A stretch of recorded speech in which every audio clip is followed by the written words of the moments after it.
Est-ce que les os vont s'habiller avec de la chair vraiment, puis on verra tout à coup Pépé, Mémé ressortir de leur tombe. Ah, génial, on fait une fête avec tous les copains, etc. On voit, on loue Dieu, et hop, tric, on devient lumière. Celui qui ne croit pas en la résurrection des morts, ben, il ne pourra pas y participer. La mosquée, bye bye, et hop, à la place, le temple de Jérusalem, etc., etc.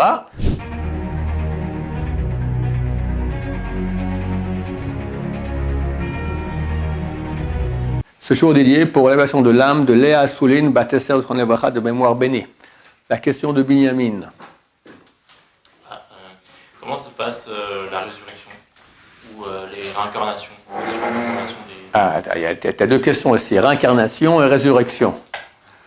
Les deux, c'est un sujet. Lequel tu veux? Résurrection. Résurrection, allez. Résurrection. Résurrection des morts. Donc, il y a une promesse. Et dans la loi écrite, on voit cela dans Yecheskel, chapitre 37. Là-bas, il y a une prophétie de Yecheskel qui parle d'une vallée avec des eaux secs. Et Dieu amène un esprit, et les eaux s'habillent de chair, et se lèvent des tombes, etc. Et la parole des sages d'Israël, c'est très clair que, ici sur terre encore, il y aura donc ce qu'on appelle l'époque messianique. Normalement, c'est 40 ans. Très bientôt, dans quelques semaines, Vedat Hashem, grand max, qu'à la fin de l'année, on espère, Machar se dévoile. On espère avec beaucoup de miséricorde. Je ferai un cours sur le sujet bientôt, encore un cours. Et il y a l'époque messianique. Le roi Messie, donc c'est un roi. Messie vient du mot Machar en hébreu qui signifie oint. Comment est-ce qu'on devient roi en Israël? On n'est pas élu par la Knesset, à Dieu ne plaise. Mais un prophète vient et oint avec l'huile d'onction, dans la recette marquée dans la Torah, et cet homme-là devient roi d'Israël. Et il va régner pendant 40 ans. Pendant ces 40 ans, il va faire monter toute l'humanité à un très grand niveau spirituel. Et là, avant qu'il vienne, Dieu va faire en sorte que tout va aller très vite et ça va monter. C'est pour les semaines à venir. Voilà, Dieu va faire un spécial nettoyage de l'humanité pour les faire monter au niveau spirituel. Et à un moment, on arrivera à un niveau spirituel tellement haut qu'on va rentrer dans une période qui s'appelle Tchiat HaMetim, résurrection des morts, qui va durer jusqu'à l'an 6000. En l'an 6000, l'humanité va être tellement haute au niveau spirituel qu'on va quitter ce monde matériel disparaît, et on s'unit à Hachem dans d'autres mondes spirituels beaucoup plus hauts. La période qui aura de Tchiat HaMetim, l'époque messianique, Tchiat HaMetim, c'est une période extrêmement belle, grande, avec une très grande abondance de bonheur. Et les âmes qui sont déjà décédées, elles vont dans l'Olam Haba, le monde à venir, on appelle ça. D'accord? Le monde des morts, on va dire. Il y a un peu d'enfer, ou beaucoup, et après il y a le paradis. Dans le paradis, on monte. Mais il y a une partie de l'être qui n'a pas joui du paradis. Cette partie, c'est une partie de l'âme qu'on appelle Havla de Garma, comme ça le Zohar appelle cela, la chaleur des eaux. C'est en fait la partie la plus basse de notre âme qui, elle, ne quitte pas la tombe. Elle reste sur les eaux dans la tombe. C'est vrai qu'il y a une certaine importance d'aller prier sur la tombe, soit des tzadikim, soit d'un défunt le jour de l'anniversaire de son décès. Si c'est que des eaux qui restent là-bas, qu'est-ce qu'il va prier à des eaux? D'accord, il pourrit, c'est terminé, et puis c'est terminé. En fait, il reste une partie d'âme dans la tombe qui, elle, reste dans la tombe. D'accord? C'est vrai que même dans la tombe, il y a des parties d'âme qui montent de temps en temps aussi là-haut. D'accord? C'est pour ça qu'on va prier sur la tombe de Tzadikim, c'est bien d'aller prier là-bas la veille de Rosh Chodesh.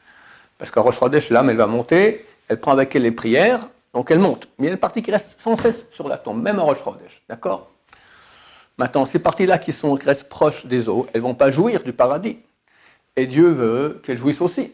Aller au paradis, elles ne peuvent pas. Pourquoi? Parce qu'elles font partie de ce monde-ci, les eaux, d'accord? C'est la partie la plus basse de notre être qui est complètement matérielle.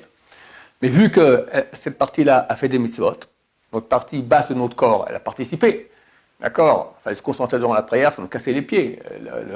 La partie basse, elle veut rêvasser, elle veut rester au lit, elle veut bien manger, elle veut regarder des filles, etc. D'accord? Et toi, tu l'obliges non toute la journée. Bon, à la fin, il fait ce que tu veux, mais il a souffert, donc il a un mérite.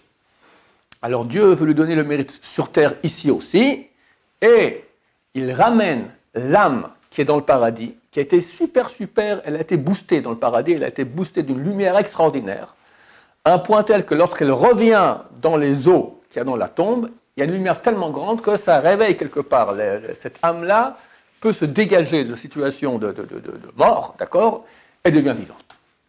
Est-ce que les eaux vont s'habiller avec de la chair vraiment, puis on verra tout à coup Pépé, Mémé ressortir de leur tombe, et on pose la question quel âge ils auront? Il y en a qui disent que oui. Quel âge ils auront? J'ignore. Il y en a qui disent non. Un des plus grands kabbalistes, le plus grand kabbaliste ashkénaze des derniers siècles s'appelle le Rav Eliashiv, le grand-père du Rav Eliashiv, le grand possèque, lui dit que qu'est-ce qui va se passer? On va se débarrasser de notre corps de peau, parce que le premier homme a été créé au paradis. Le paradis, ce n'est pas un monde de chair et d'eau. C'est un monde spirituel. D'accord? Le premier homme était au paradis et il avait un corps de lumière. Et avec ce corps, c'est pas l'âme. L'âme, elle est dans un corps, mais un corps de lumière. D'accord? C'est quoi un corps de lumière? Ben, ça serait comme nous on est ici, simplement, au lieu que ce soit de la chair, c'est de la lumière. On voit des corps de lumière. Et ces corps de lumière peuvent faire des mitzvot.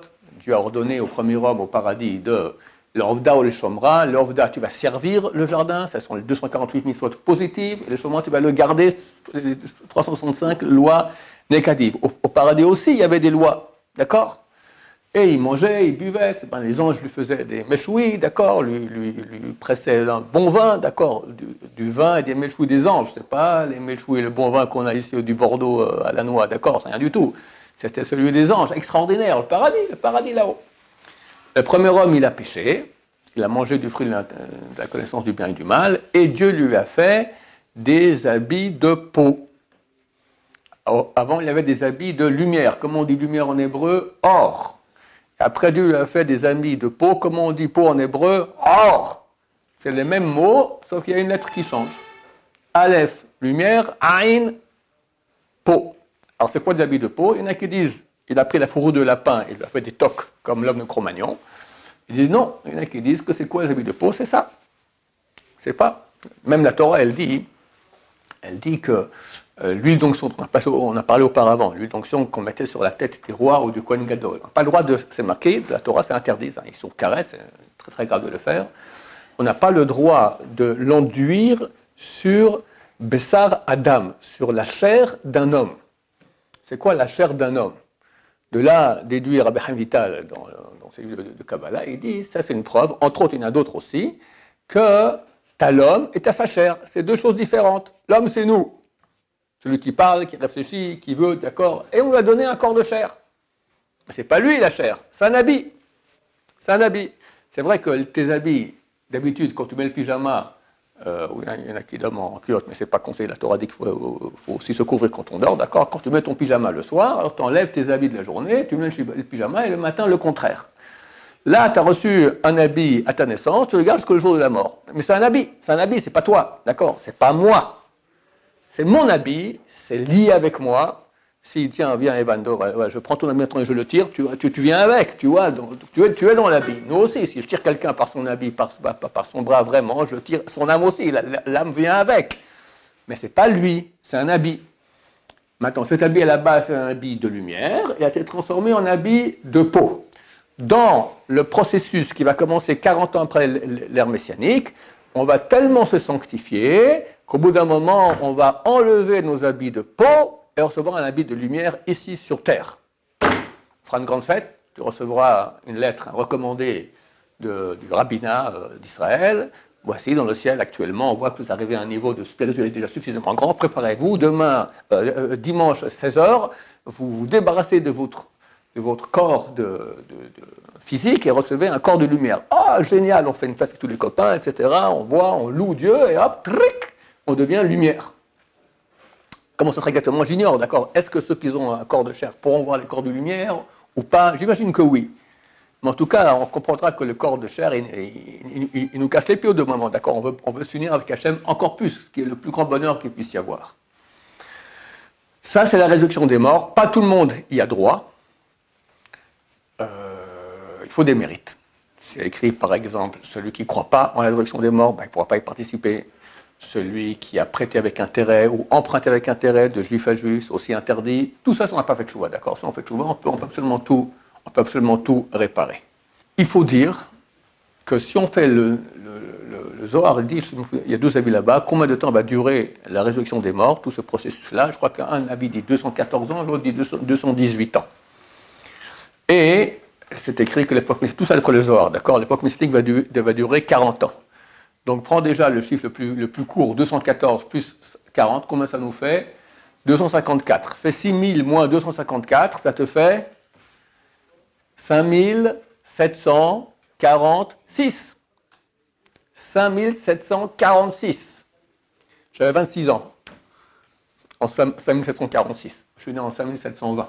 D'accord? Vous n'êtes même pas né encore. Donc normalement, on aurait dû déjà être bien après. On a déduit Baba Saleh, et comme on a reçu un témoignage, d'accord, qu'il a dit, c'est fini tout ça. Maintenant, on est tellement en retard dans le calendrier, quand Mashiach vient, immédiatement, résurrection des morts. Et on a aussi des Rishonim, des rabbins du Moyen-Âge, qui disent cela, parce que c'est écrit, il est écrit que tout celui qui a pris sur lui le deuil de Jérusalem reverra sa reconstruction. Demande le Ritva, il y a 2 endroits, on le voit en tout cas à la fin du traité Ta'anit, il dit, mais ils sont morts ces gens-là, comment ils vont revoir la construction de Jérusalem? Il dit, Dieu va faire une résurrection des morts spéciale pour la construction de Jérusalem. C'est quand on ne parle pas de Jérusalem avec la Knesset, tout ça, d'accord, c'est un début, mais ce n'est pas ça. On parle maintenant que Jérusalem, c'est construction du temple. La mosquée, bye bye, et hop, à la place, le temple de Jérusalem, etc., etc. Alors ceux qui ont pris sur eux le deuil de Jérusalem reverront sa reconstruction Bezrat Hashem, la résurrection des morts spéciale à ce moment-là. Donc c'est déjà des preuves que même à l'époque messianique, vu qu'un des 4 rôles du Messie, c'est de reconstruire le temple de Jérusalem. Maintenant, une question qui revient extrêmement souvent, on sait qu'il y a la notion de Gilgoul. En bon français, métempsychose, d'accord? Ou en moins bon français, en moins savant, réincarnation. Quelqu'un vient sur Terre. C'est rare qu'en une fois, il va réparer tout ce qu'il a réparé. Il ne va pas réaliser tout ce qu'il a comme potentiel à réaliser. Donc il revient, la partie d'âme non réalisée revient dans un autre corps. Et ainsi de suite, jusqu'à ce qu'il arrive à tout réaliser. La question se pose, vu que c'est la même âme qui revient dans différents corps, c'est la même âme mais des parties différentes. D'accord? La partie réalisée, elle est réalisée, c'est bon. La partie qui n'est pas réalisée, elle revient, etc. Alors, qui va se lever à la résurrection des morts? Tous les corps? C'est les corps qui se lèvent. Même si ce n'est pas un corps de chair, c'est un corps de lumière, mais c'est au cimetière, d'accord, tu as plusieurs corps qui sont de la même âme. Alors, qui se lève? Tous se lèvent, une partie, le dernier, le premier. En fait, tous ceux qui méritent se lèvent. Pas tout le monde mérite. Ils se lèvent tous. Alors, comment ça fait qu'ils ont la même âme? Réponse, ils n'ont pas la même partie d'âme. Ils ont des parties différentes. Et il se peut qu'un aura une toute petite partie, quelqu'un est venu sur Terre et n'a rien fichu toute sa vie, d'accord? D'accord, pas grand-chose. Alors, il a une toute petite partie, il a réussi à faire une petite, on a 3 parties d'âme principales, Nefesh, Ruach, Neshama. Il a une petite partie du Nefesh, minuscule, pauvre type. Misken, d'accord? C'est ça, lui, pour l'éternité. Un autre qui a bossé, il a complètement réparé tout son Nefesh. Après, il a reçu le Ruach et la Neshama. D'accord? Il fait des millions d'années-lumière de plus que le premier. Les deux proviennent de la même âme. Mais un, il a pris 2 grammes, l'autre, il a pris 2000 quintaux, d'accord, de milliards. D'accord? Pourtant, les deux viennent de la même âme, mais un a reçu beaucoup parce qu'il a fait beaucoup, et un a reçu peu parce qu'il a fait peu. D'accord? À la résurrection des âmes, tous ceux qui méritent vont se lever, mais avec la partie qu'ils ont fait eux-mêmes. Donc on peut avoir d'une même âme plusieurs personnes, chacun avec le potentiel qu'il a réussi à réaliser durant sa vie. Des questions là-dessus encore? Niveau d'âme. Alors, il y a 3 qu'on appelle 5. 3 principaux et 2 autres qui sont beaucoup plus hauts qu'on ne prend pas trop en considération. Les 3 premiers, c'est Nefesh, Ruach, Neshama, Chaya et Yechida. Maintenant, ces 3 ou 5 niveaux d'âme, ils sont eux-mêmes aussi partagés en ces 5 niveaux. Donc tu as Nefesh du Nefesh, Ruach du Nefesh, Neshama de la Nefesh, Chaya de la Nefesh, Yechida de la Nefesh, après tu as Nefesh du Ruach, Ruach du Ruach, Neshama du Ruach, Chaya du Ruach, etc., etc. Et chaque partie encore en plus, etc. Maintenant, quand quelqu'un fait des mitzvot, et il se retient de faire la vérote, il reçoit, comme dit le Zohar, tu fais plus, tu reçois plus. Tu reçois des parties d'âme supplémentaires qui t'aident à plus te mettre en relation avec Hachem, avoir plus de facilité à prier, à sentir. Des gens qui prient, ils sentent rien du tout.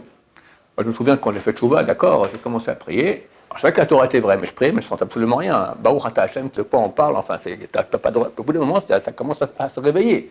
Pourquoi? Parce en pratiquant la Torah, en te retenant de faire des péchés, tu enlèves les écrans qui entourent Hachem, et ainsi tu reçois des parties divines en toi qui font que tu es plus en relation. Le but, c'est aimer Hachem, être en relation vraiment amoureuse avec Hachem. Tu comprends que quand tu diras à un enfant de 7 ans, 13 ans, même 15 ans, aime Hachem, il ouvre les yeux écarquillés, il dit, je ne sais pas de quoi tu parles, comment je peux aimer une chose que je ne vois pas? Il y a beaucoup de gens adultes qui disent ça aussi. C'est un travail qu'on doit faire d'abord on doit ramer dans le sable, comme on dit, d'accord, comme du béton, d'accord, tu creuses, puis il n'y a rien. Au bout d'un moment, ça commence à s'ouvrir, d'accord. Au bout d'un moment, tu reçois ces parties-là, aussi au niveau de l'âge. Il y a un âge où on reçoit l'aneshama, c'est l'âge de 20 ans. L'anniversaire des 20 ans de l'anniversaire juif, on reçoit l'aneshama, qui nous permet, c'est un outil qui nous permet d'être beaucoup plus facilement en relation avec Hachem. Et plus tu fais des mitzvot, et avec le temps qui passe aussi chaque année, tu reçois en plus comme ça. Maintenant, c'est rare qu'on arrive à réaliser tout le potentiel de Nefesh Ruach Neshama en une seule fois. Il y en a qui arrivent, mais on peut le faire que si c'est la première fois qu'on vient en Gilgul, qu'on vient réincarner ici sur Terre, si qu'on vient incarner. Là, on peut arriver en une fois à faire Nefesh Ruach Neshama. Si on n'arrive pas, alors la partie, le Nefesh, on a fait une partie du Nefesh, la partie du Nefesh revient ici réincarnée, et on peut réparer que le Nefesh. On ne peut pas maintenant avoir la Ruach. Pourquoi? C'est très simple, parce que vu que tu reviens réincarné, ton Ruach, il n'est pas OK, tu n'as pas réussi la première fois à le rendre parfait. Il est plein de défauts. Maintenant, quand tu répares la deuxième fois que tu viens incarner, ton Nefesh, tu le rends parfait. Il est impossible que le Nefesh soit parfait et qu'on mette sur lui maintenant le Ruach qui vient au-dessus, se pose imparfait sur imparfait. Ça ne marche pas. Alors, tu amènes ton Nefesh ici. Quand il est parfait, tu ne peux pas maintenant amener le Ruach qui est imparfait dessus. Pour accéder au Ruach, il faut que tu meurs et tu reviens encore une troisième fois pour réparer le Ruach. Il y a une phrase à dire. Dans la majorité des Sidurim, ils ne l'ont pas écrite. C'est très bizarre. Il y en a quelques-uns qui ont écrit cela. Que si tu dis cette phrase avant d'aller dormir, dans tous les versets qu'on dit avant de s'endormir, tu dis cette phrase-là, alors si tu as réussi à complètement finir jusqu'au Nefesh parfait, tu penses encore le Ruach dans cette vie sans mourir. J'ai dit, c'est Pikuach Nefesh, d'accord, il faut dire aux gens d'aller, j'en parlerai la semaine passée, il faut aller dire aux gens qui éditent les Sidurim, de dire cette phrase-là, tu peux sauver des vies. Tous les gens qui ont fini maintenant, tac, ils doivent mourir pour revenir amener le Ruach, ou ils ont fini Ruach, ils doivent mourir pour amener Neshama. S'ils disent cette phrase avant d'aller dormir, ils peuvent. Alors la phrase, elle est écrite, la source est dans Isaïe, chapitre 26, verset 9. Nafshi, eviticha balayla. Mon nefesh a envie de toi la nuit. Ve'af ruchi, et aussi mon ruach, bekirbi, dans mon corps, ashahareka, te cherchera. Ça, c'est le sens simple. La Kabbalah dit, voici le sens caché de ce verset. Nafshi iviticha balayla. Mon âme, elle t'aime la nuit. Je veux que mon âme monte vers toi, Dieu, la nuit, et reste là-bas. Avruchi, maintenant mon ruach, tu le fais descendre, bekirbi, dans mon corps. Ashahareka, le sens simple ashahareka, je te recherche, mais il y a le mot shachar dedans, le matin. Je veux que le matin que je me levais, j'aurai un ruach à la place de mon nefesh. Et quand on dit cela, on peut continuer à vivre sur terre en recevant un supplément d'âme du ruach Bezrat Hashem. Baruch Adonai, l'olam, amen, amen.